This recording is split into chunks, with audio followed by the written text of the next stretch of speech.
Olá pessoal, meu nome é Gustavo Naiva. Hoje nós vamos trabalhar a disciplina de Teoria Geral do Processo e o nosso assunto da aula hoje vai ser Princípios do Processo. Bom, inicialmente a gente tem que fazer algumas ponderações a respeito desses princípios balizares, né, do nosso direito processual. Bom, os princípios eles são definidos por alguns doutrinadores com a ideia de germe, de início, de fonte, né, de primeiras noções. Já outros doutrinadores definem, de fato, os princípios processuais como uma ideia, uma determinação sobre forma de, como uma ideia de determinação sobre forma de lei, que orienta um conjunto de fenômenos, né, essenciais, considerando como alicerce da ciência do direito esses princípios. Bom, na condição de regra básica, né, bem como de fonte do direito, porque alguns doutrinadores também têm esses princípios processuais como fonte do direito formal, né, não escritos. Bom, os princípios eles se constituem da estrutura central de todos os ramos do direito em um sistema jurídico, o que representa, né, dizer que se tratam de norma fundamental, né, de normas fundamentais provendo sustentáculo estrutural ao nosso direito processual, ou o direito de uma forma geral, estabelecendo o comportamento a ser observado nas relações jurídicas.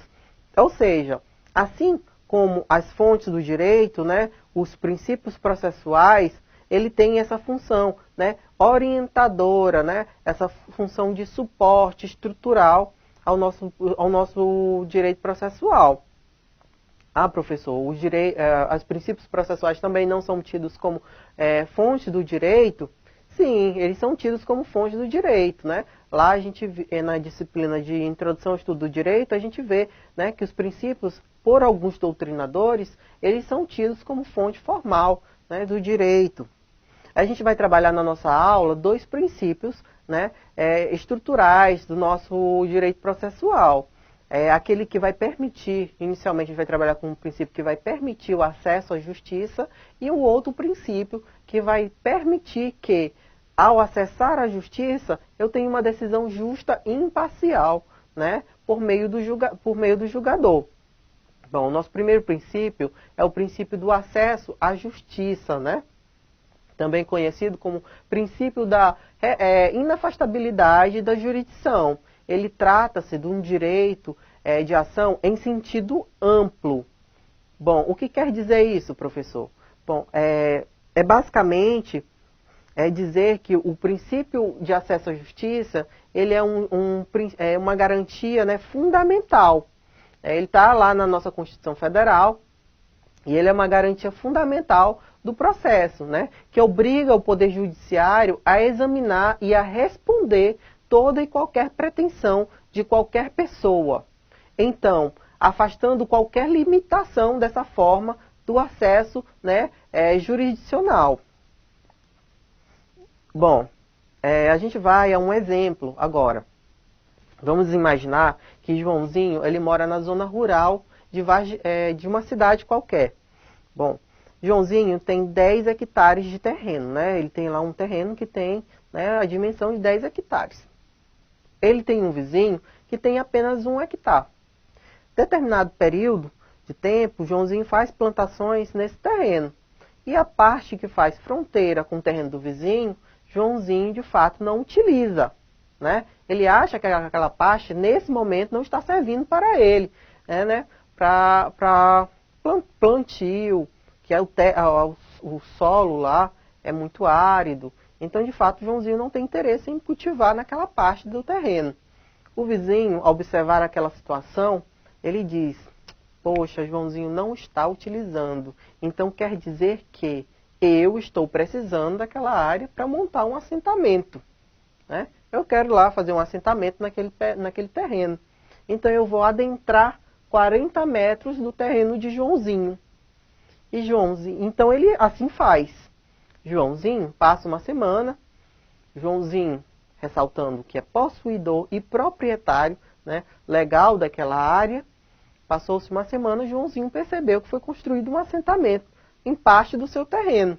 Joãozinho foi lá resolver, com a intenção de resolver o problema. Ele chegou no vizinho e disse, olha, esse terreno é meu, mesmo que eu não esteja utilizando, eu sempre venho aqui, limpo a área, conservo, né? E tenho pretensões futuras para essa área, de construir algo aqui futuramente.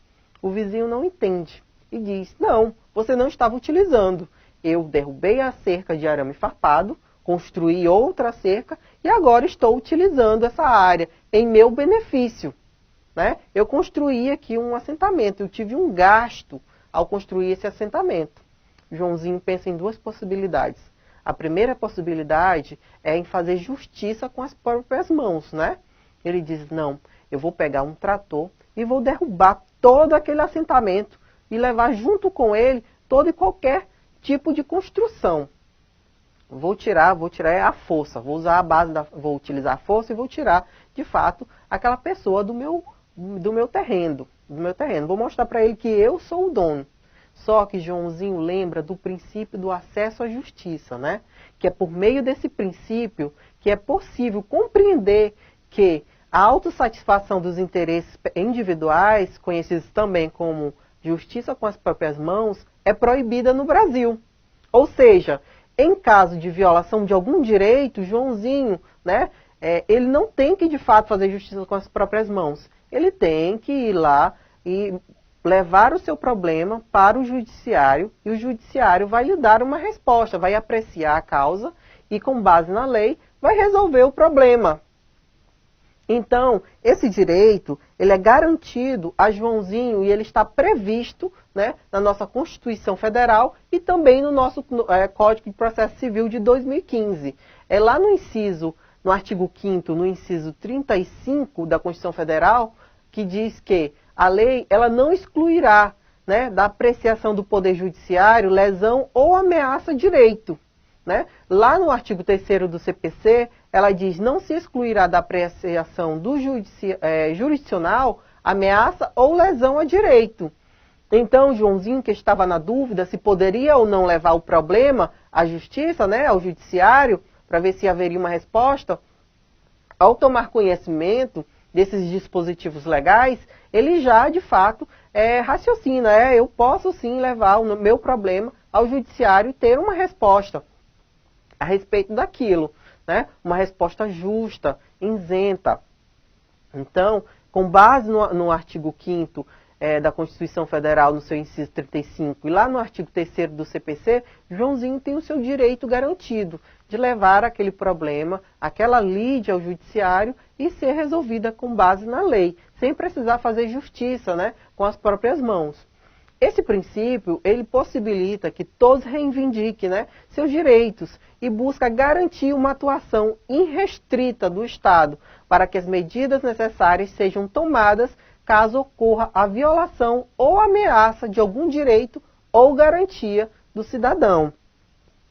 Então, de fato, Joãozinho levou o seu problema, a sua lide, ao judiciário e vai obter uma resposta. Esse direito de acesso à justiça, ele é colocado em prática por meio da movimentação do judiciário, que é um órgão competente para prestar a tutela jurisdicional, ou seja, julgar, decidir conflitos de maneira imparcial com base na nossa legislação, no nosso ordenamento jurídico. E é justamente em decorrência desse princípio que há previsões de garantias legais, né, de assistência jurídica aos carentes de forma gratuita, né, bem como a preocupação de assegurar a paridade de armas entre os litigantes na disputa judicial de maneira a garantir que o acesso à justiça não fique prejudicado. Bom, e em decorrência desse princípio também, que a gente tem a previsão legal, né, a garantia condicional que toda e qualquer pessoa ela vai ter acesso à justiça. Mas como a gente já mencionou, a gente disse que Joãozinho, ele é um produtor rural. Ele foi em um escritório de advocacia porque ele não tem conhecimento técnico para ingressar com uma ação judicial sozinho, né? Então, o que ele faz? Ele procura um escritório de advocacia. Nesse escritório de advocacia, ele é informado dos valores, né, das custas processuais e dos honorários advocatícios. Joãozinho, no momento, não tem condições de arcar com essas custas. E então ele pensa que não vai ter acesso justamente ao judiciário, justamente por isso. Mas, né, o que Joãozinho não contava, que é justamente em decorrência desse princípio, né, é que há uma previsão de garantia da assistência jurídica aos carentes, de forma gratuita. Essa garantia, de forma gratuita, né, ela é feita por meio das defensorias públicas.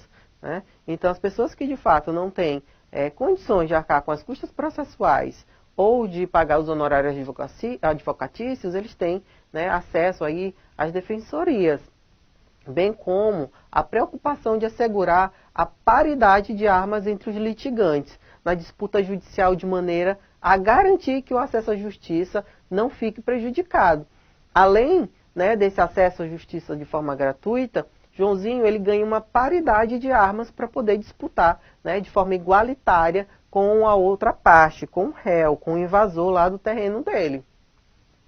Bom, o outro princípio que a gente vai trabalhar aqui é o princípio da imparcialidade do juiz. Voltando à história de Joãozinho, Joãozinho de fato teve acesso, né, ao judiciário, ele expôs lá o seu problema, ele disse que o vizinho invadiu o seu terreno, mas quando ele chega lá, ele percebe que o juiz é irmão do vizinho que invadiu o terreno dele. Né? Então Joãozinho ele já fica com o pé atrás. Como é que o irmão do meu vizinho que invadiu o meu terreno, né, do réu, ele é juiz e ele vai julgar a minha causa? De fato, a minha decisão, né, a decisão judicial que eu vou obter, ela é de forma isenta, né, é de forma imparcial? O juiz vai ser imparcial nesse caso? Sim, o juiz pode ser imparcial nesse caso. Mas para evitar essa situação constrangedora, nós temos aqui o princípio da imparcialidade do juiz. Bom, a imparcialidade do juiz, ela consiste na ausência de vínculos subjetivos com o processo, né? Que aquele juiz, ele não tenha vínculos subjetivos com o processo, mantendo-se o julgador distante, o necessário para conduzir com isenção. A gente sabe que a relação jurídica, né, o juiz ele tem que se manter acima e equidistante das partes, justamente para poder decidir com imparcialidade. E se ele é irmão, tem um vínculo familiar sanguíneo de primeiro grau com a outra parte, essa relação equidistante, né, por mais que continue imparcial, não existe mais a relação equidistante. O juiz não se mantém equidistante, né, das partes. Então, de fato, por meio do princípio da imparcialidade, esse meu direito de ter uma decisão imparcial, né, vai ser garantido. Esse princípio está previsto lá no artigo 5º da Constituição Federal, né, onde diz que todos são iguais perante a lei, sem distinção de qualquer natureza, garantindo-se aos brasileiros e aos estrangeiros residentes no país a inviolabilidade do direito à vida, à liberdade, à igualdade, à segurança e à propriedade nos termos seguintes.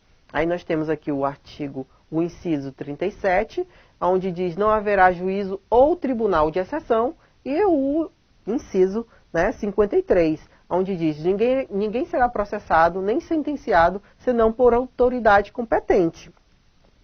Bom, e lá na previsão legal a gente encontra alguns termos, né, que a gente fica de fato curioso para saber o que é um tribunal de exceção. Professor, o que é um tribunal de exceção?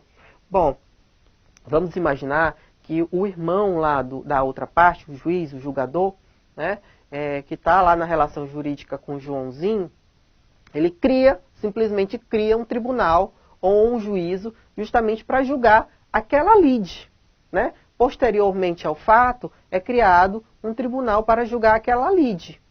Então, um tribunal de exceção é aquele formado temporariamente, né, para julgar um caso ou alguns casos em específico após o delito ter sido cometido. Então, aí a gente traz essa pequena definição de tribunal de exceção.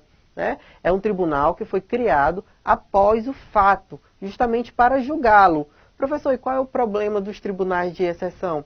Bom, esses tribunais eles não são imparciais, tendo em vista que eles foram criados em específico para julgar um caso. Dessa forma, há uma tendência, né, por algumas decisões ou resultados judiciais. Então, esse é o problema. além de ser vedado pela nossa Constituição Federal. Bom, a Constituição Federal, lá no seu artigo 95, ela confere, né, aos magistrados algumas garantias, né, as garantias da vitalicidade, inamovibilidade, da irredutibilidade de subsídios, né, justamente para que para aquele juiz, para aquele julgador, ele possa atuar com isenção, independente, né, com independência, o que inclui declarar-se suspeito ou impedido. Caso aconteça alguma situação, aquele juiz, ele tem as suas garantias constitucionais, que é justamente para quando ocorrer uma situação dessa, que aconteceu com o Joãozinho, ele era irmão da outra parte, ele se declare, né, ex officio, ou impedido, ou suspeito. Então, justamente isso que o artigo 95 nos traz, essas garantias para que haja justamente, né, essa possibilidade do juiz se declarar impedido ou suspeito. O juiz, voluntariamente, ele pode, de fato, se afastar, né, do processo, aonde esse processo ele vai passar para um substituto legal, para que esse juiz substituto ele possa, de fato, julgar a lide. Tá bom? Bom, aqui a gente tem a definição de suspeição. Vocês me perguntam o que é suspeição? Quando é que o juiz está suspeito, né? Bom, suspeição é o ato pelo qual o juiz, por sua condição pessoal, parentesco, por exemplo, como foi no caso do Joãozinho, ou posicionamento na lide, tem a sua imparcialidade questionada, prejudicando a sua função de julgamento e exercício da jurisdição, e, consequentemente, ameaçando os pressupostos processuais. Bom, já que no impedimento, a gente tem essa vedação do exercício de suas funções, né, nas funções do juiz, no processo, do julgador, no processo, em decorrência das causas previstas no artigo 144 do CPC.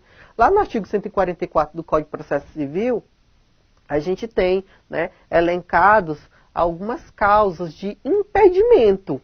Tá bom? Eu coloquei aqui apenas algumas para vocês verificarem, né, as situações em que o juiz ele é impedido. E ex officio, né, ele pode se declarar impedido, como a gente viu no material. Bom, uma das causas, né, é quando o juiz ele for sócio ou membro da direção, né, ou administração de pessoa jurídica da qual ele faz parte. Então, quando ele fizer parte dessa instituição, ou da administração de pessoa jurídica, de fato, aonde ele vai julgar uma lide, ele pode se declarar impedido, tá bom? Também quando ele for herdeiro, presumido, donatário ou empregador de qualquer das partes do processo. Então, caso venha a haver a possibilidade dele ser herdeiro, né, presumido, donatário ou empregador de qualquer das partes, de fato ele está impedido de julgar aquela lide. Então, lá no artigo 144, a gente tem um rol, tá bom, desses impedimentos do julgador, impedimentos do juiz. Professor, a gente viu que quando o juiz ele é parente, né, de primeiro grau, de terceiro grau, ele é impedido e suspeito também. Qual é a diferença, né, do impedimento para a suspeição? Bom, a diferença é que no impedimento, a presunção ela é absoluta. Ou seja, está lá no rol do artigo 144 do CPC de 2015, né, do Código de Processo Civil, está previsto alguma daquelas situações, se encaixou lá com o meu processo, então, de fato, essa presunção de impedimento ela é absoluta, não há o que se discutir. Lá na suspeição, não. Essa presunção ela é relativa, né? Ou seja, ela pode ser até discutida e, inclusive, refutada. Pessoal, mas agora, no curso do processo, a gente descobriu que Joãozinho, ele agiu de má fé em determinada situação. Ele achou que o documento de propriedade lá, que declarava propriedade, que dava propriedade a ele a terra, estava ilegível. O juiz também, né, pediu uma nova fotocópia ou que apresentasse o documento original em melhor condições. E Joãozinho não tinha outro documento. Então ele achou que aquela decisão ela ia ser desfavorável a ele. Então, inicialmente, ele arguiu suspeição do juiz, né? Mesmo não havendo nenhuma suspeição. Então, o que Joãozinho fez? Ele agiu de má fé contra o judiciário. tá bom? E quando ele age dessa forma, né, ele de fato vai sofrer uma sanção imposta lá, né, pelo parágrafo 2º do artigo 145 do CPC. Então, de fato, se ele agir de má fé, né, a levantar, arguir uma suspensão ou impedimento, ele vai cair lá no parágrafo 2º do artigo 145 do CPC e vai sofrer uma sanção, tá bom? Professor, mas o membro do Ministério Público, os peritos, os intérpretes, né, os serventuários, os funcionários, os auxiliares da justiça, né, os jurados, eles são todos parentes do invasor lá da terra de Joãozinho, do vizinho lá que invadiu de fato a terra de Joãozinho. Então, professor, como é que eu vou agir nessa situação? Eles podem se declarados como suspeitos ou impedidos? Também, professor? Sim, eles podem, de acordo com o artigo 148 do CPC. Pessoal, essa foi a nossa aula de hoje. Utilizem a hashtag Fiquem em Casa Aprendendo e até a próxima.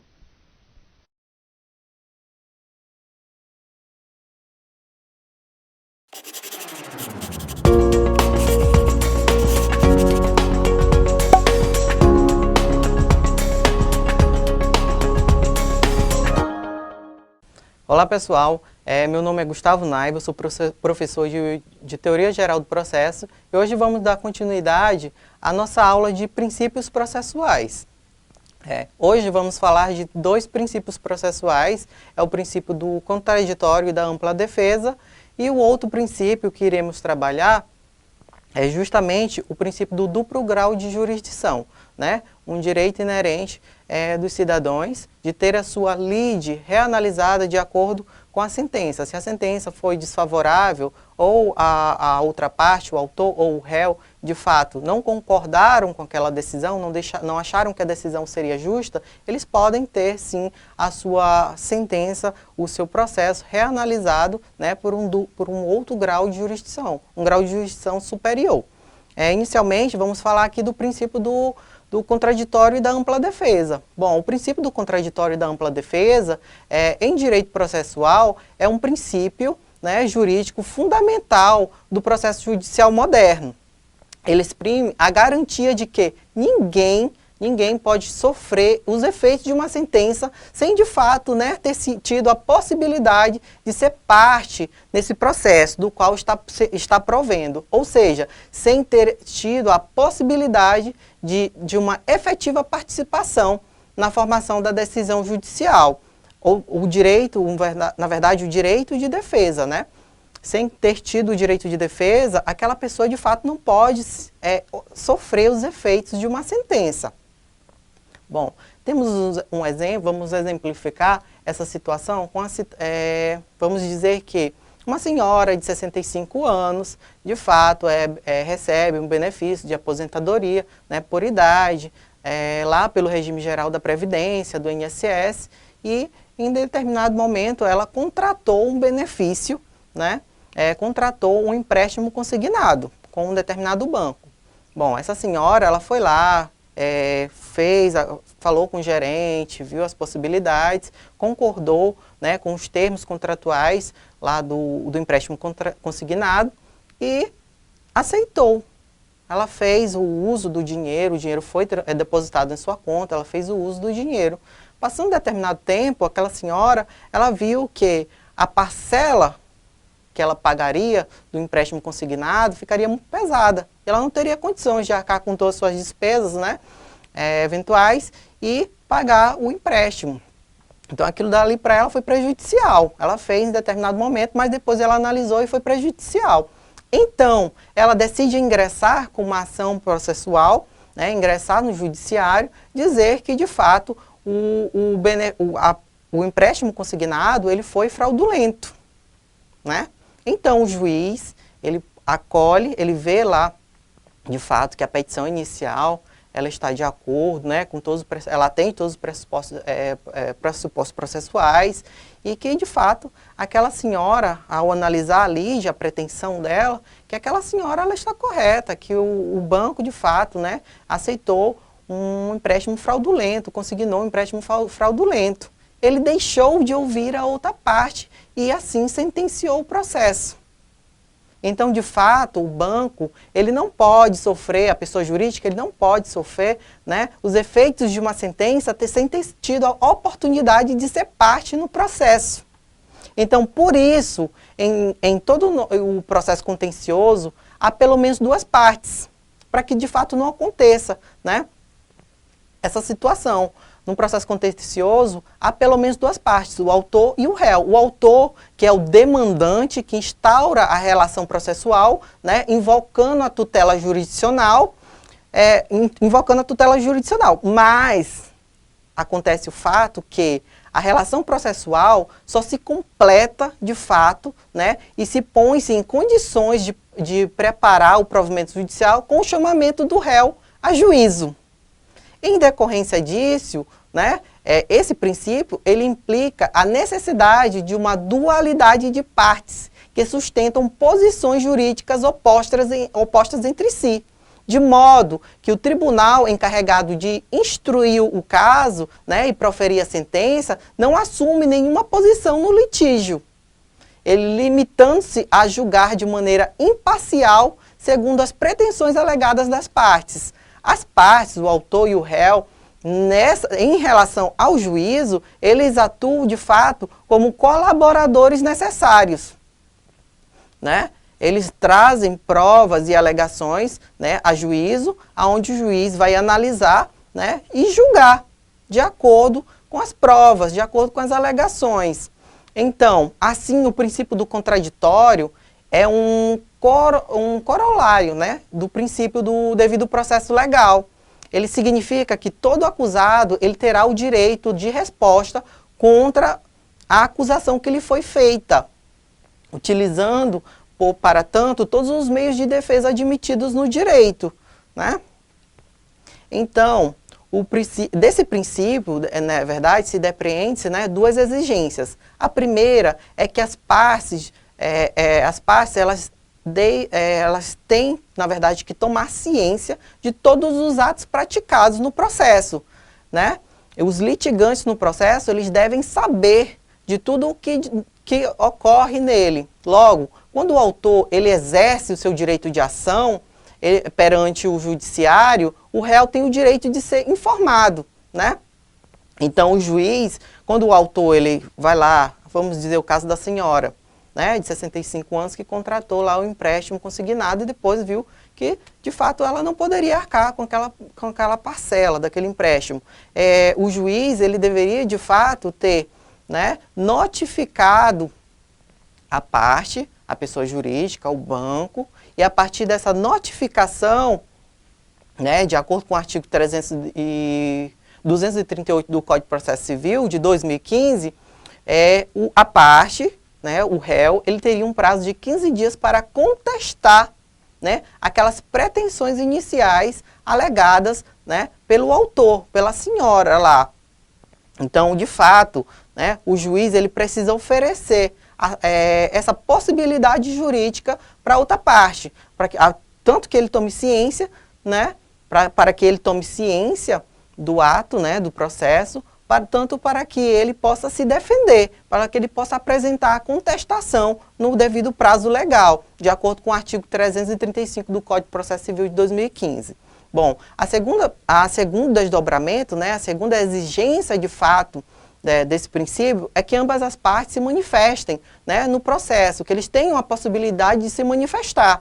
É o que ocorre aqui, de acordo com o artigo 335. A parte, ela toma ciência do processo, né, a pessoa jurídica, o réu, ele toma ciência do processo, né, e vai apresentar a sua contestação, as suas alegações, as suas razões perante o juízo, né.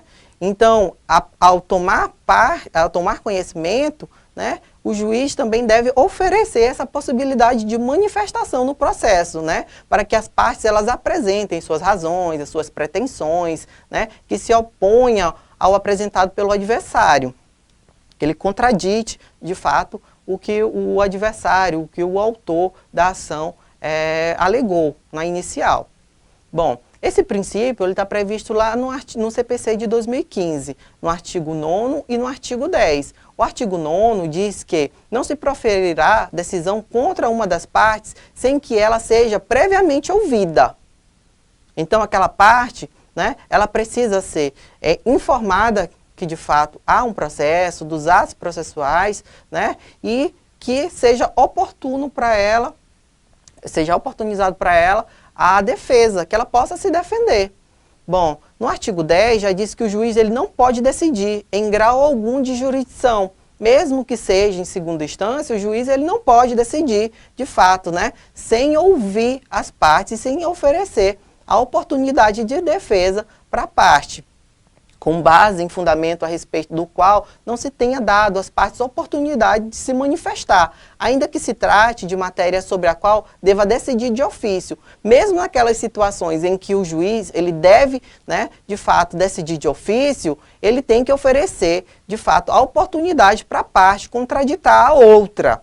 Então, ele deve dar ciência para a parte para que ela possa, de fato, contraditar. Pelo princípio do contraditório também, tem-se a proteção ao direito, né, de defesa, de natureza constitucional, conforme consagrado no artigo 5º, inciso, né, 55.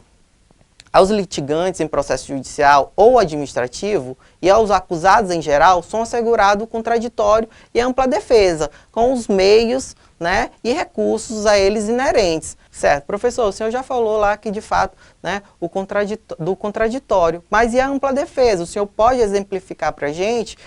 O senhor pode resumir que, de fato, é a ampla defesa? Sim, pessoal, já a ampla defesa, conforme falado aqui no artigo 5º, né, corresponde ao direito da parte de se utilizar de todos os meios a seu dispor para alcançar o seu direito, seja através de provas ou de recursos. A parte ela tem, né, ao seu dispor o direito de se utilizar de provas, né, essas provas que de fato sejam válidas, né, provas testemunhal, prova documental, todas as provas que o direito admite, tá bom?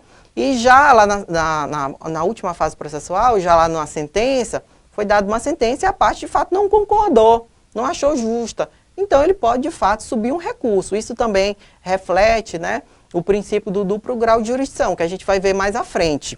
Como em um processo, todas as partes, né, litigantes estão equidistantes do juiz, a gente falou, né, que o juiz ele precisa, de fato, ficar acima e, né, distante, de forma igual das partes, né?